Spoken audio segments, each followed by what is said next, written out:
Welcome to the Lady Landlords podcast, where we empower women to gain financial independence through real estate investing. I'm your host, Becky Nova, founder of Lady Landlords. If you're ready to buy, manage, and grow your real estate portfolio, then let's get started.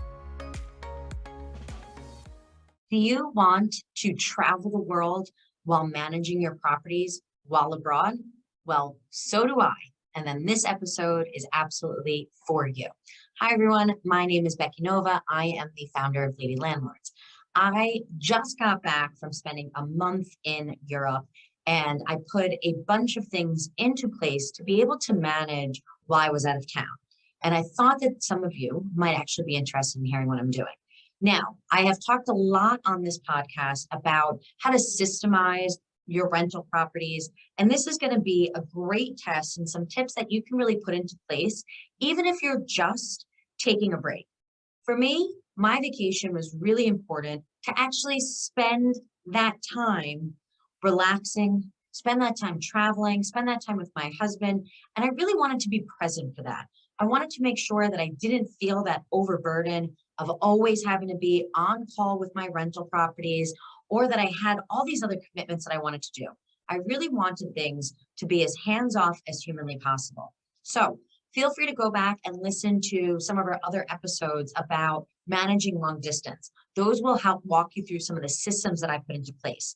But today's episode is going to help you, even if you just want to take a couple days away and test out some of these different tips I'm going to be talking about. Or if you're saying, you know what, that's it, I'm out, I really want to take a good couple months off, or I really want to manage long distance in the long term, these tips are going to be able to help you in either way.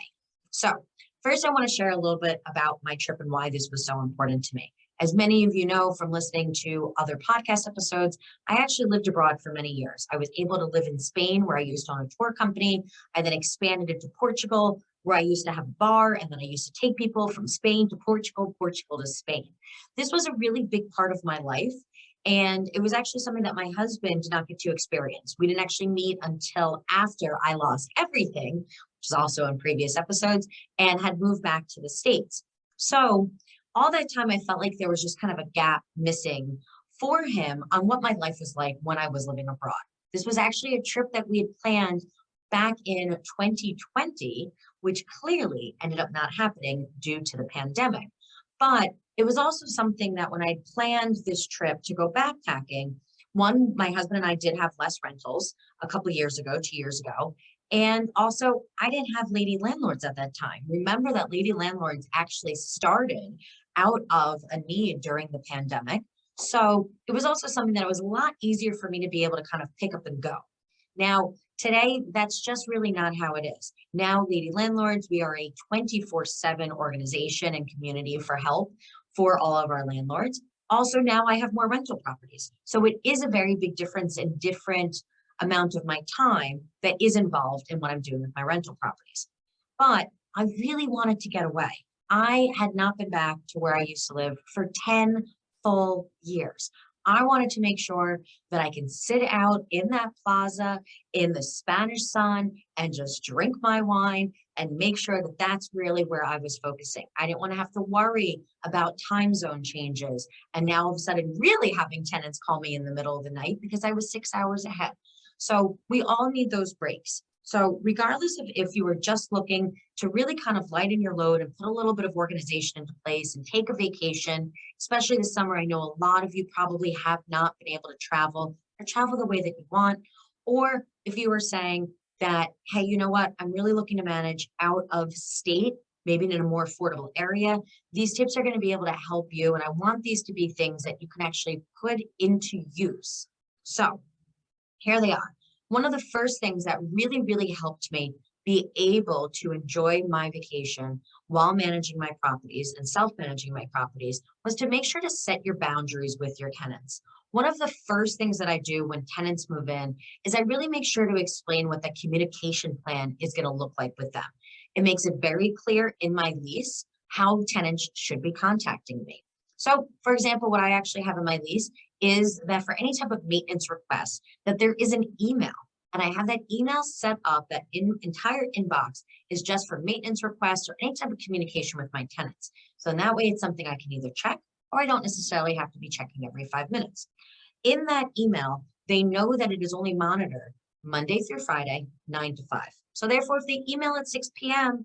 on Tuesday night, well, you know what? They're going to have to wait till the next morning.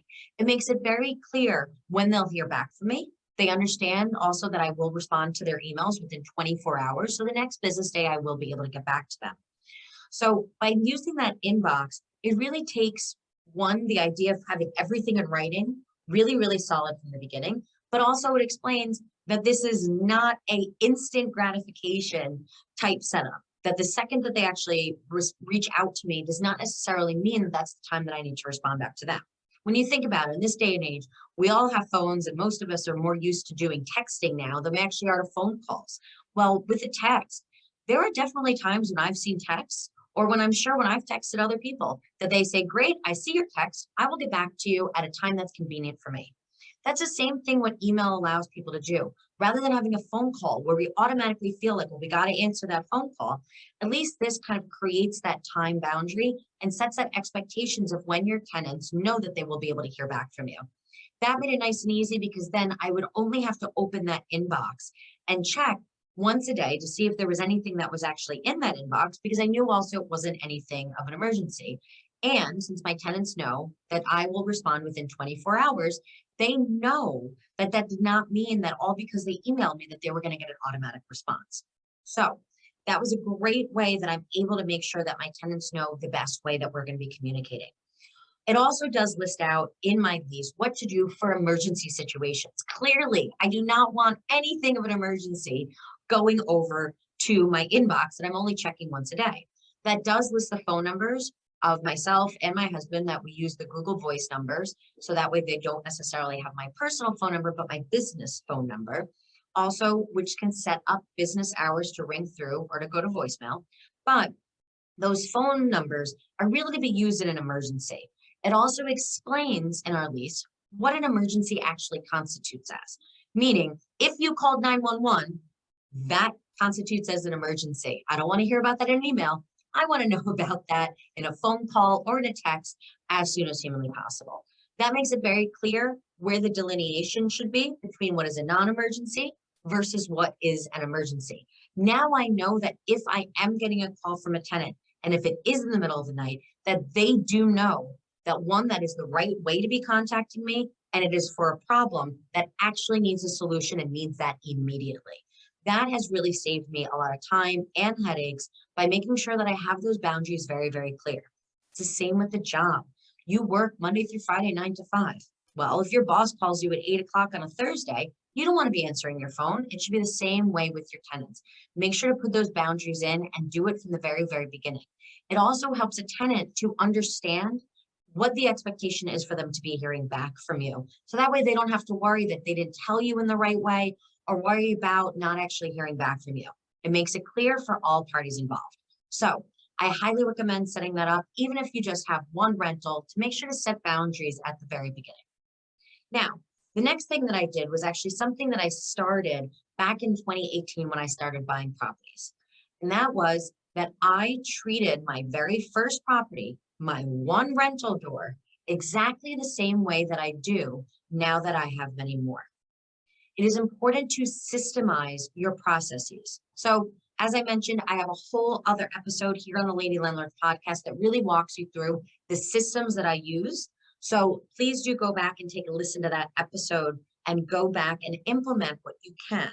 But that episode goes into how to systemize your tenant screening, how to systemize your tenant management, how to make sure that everything that you're doing can be done if you are across the street or are house hacking from your rental, or if you are 1,000 miles away. Many of you know that I actually own property in another country, and those are the same systems that I implemented to be able to manage my properties in the Dominican Republic, just as much as I also implement those systems for the house hack that I had and for one of the quadplex that I own in the same neighborhood where I live.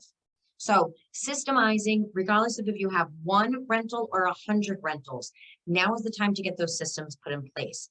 This, once again, will help your tenants understand expectations, which then alleviates a lot of the time constraint that you have in managing that business. So keep that in mind, but I do think that that episode would be really, really helpful for you, because if we can get those systems put into place on how we're going to rent out that property, who we're going to rent out that property to, it really opens up your availability to own properties anywhere in the world, and for you to also be traveling anywhere in the world. Now, the other tip that I'm going to share for you, if you are going away and you don't normally manage your properties long distance, or even if managing your properties long distance is something that you want to start to implement, is it's also to prepare for the worst. For example, we have our systems put in place. We have our trusted people that we know we can call if we have any situations that kind of come up. But one thing that we always make sure to do is to put our keys for any of our units in a specific place. So that way, if there is an emergency situation and someone does need to get into certain rental properties, that they have access to those keys. Now, yes, as I mentioned in Lady Landlords on a recent post, I do use electronic locks very often.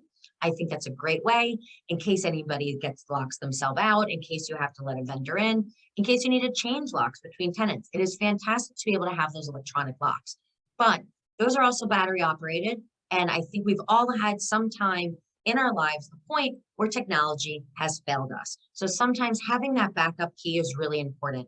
And I want to make sure that if all of a sudden I'm on the other side of the world, sitting with a beach and a pina colada in my hand, and there's a problem, I don't want to have to spend a whole bunch of time explaining to somebody how to get a key to go handle that emergency.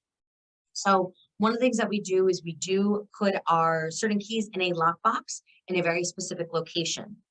And as I alluded to, we also have boots on the ground in a lot of our places. Now, boots on the ground are just really people that we know, like, and trust that we can call in case the situation arises, right? Here we're talking about preparing for the worst. So if we're preparing for the worst, I want to make sure that there is somebody just in case these situations arise, that they can really kind of take care of that.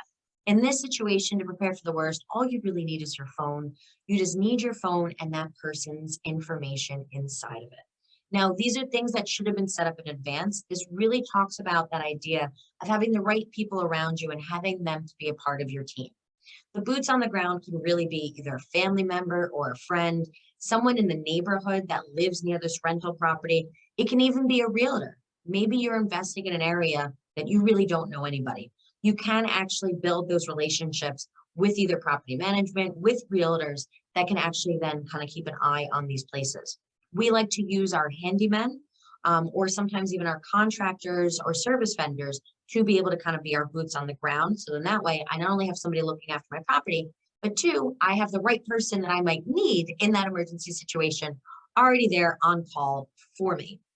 So preparing for the worst does help in case those situations arise and you are in a different place. You already have that protocol understood of what should happen. Okay, so simply by using a lockbox for that extra set of keys has really been able to save us a ton of time.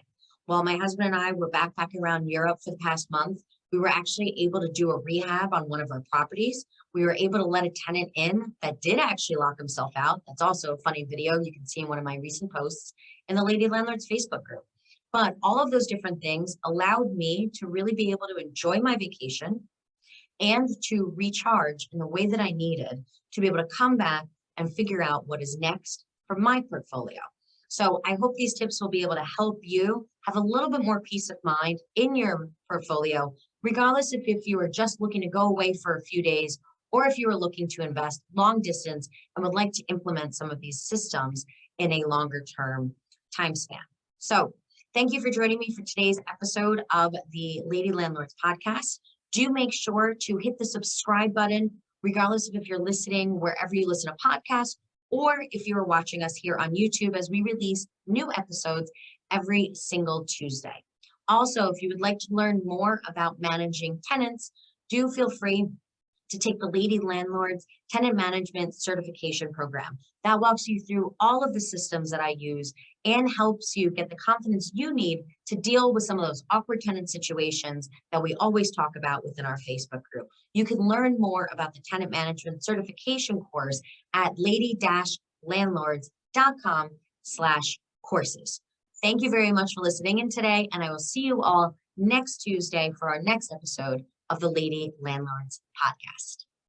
Thank you for listening to today's episode. If you're feeling stuck in your real estate journey, visit lady-landlords.com/roadmap to book a one-on-one workshop with me. I'll help you determine your next best strategy. Or you could subscribe to our newsletter for exclusive tips and offers. Invest with confidence. Become a lady landlord today.